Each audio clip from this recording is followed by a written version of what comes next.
Tractor rotator வச்சிருக்கக்கூடிய நண்பர்கள் இந்த வீடியோவை பாருங்க. இந்த ரொட்டேட்டரை பாருங்க எப்படி உடஞ்சி தூள் தூளா நொறுக்கி கொண்டு வந்து போட்டிருக்காங்கன்னு.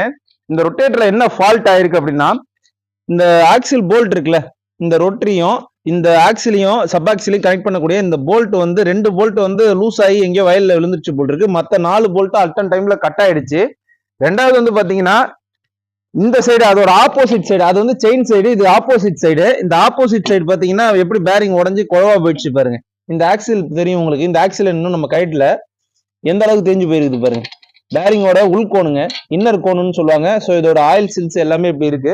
இந்த மாதிரி நடக்கிறதுக்கான காரணங்கள் என்ன அப்படின்னா, பொதுவா நம்ம வந்து ஒரு 50 ஏக்கர் ஓட்டுறோம் அப்படின்னா இந்த போல்ட் எல்லாம் வந்து ப்ராப்பரா டைட்ல இருக்கான்னு பார்க்கணும். போல்ட் எல்லாம் ஃபர்ஸ்ட் இருக்கான்றத பார்க்கணும். ஏன்னா இப்போ வரக்கூடிய ஸ்பேர் பார்ட்ஸ் எல்லாம் வந்து ரொம்ப லோ குவாலிட்டியா இருக்கு. நிறைய பேர் அதை கவனிக்கிறது இல்ல. இப்போ வந்து ஓனர் வந்து டிரைவரை வந்து தப்பா சொல்லியிருக்காங்க. ஆனா டிரைவர் மேல எந்த ஃபால்ட்டுமே கிடையாது. இப்ப இருக்கக்கூடிய ஸ்பேர் பார்ட்ஸ்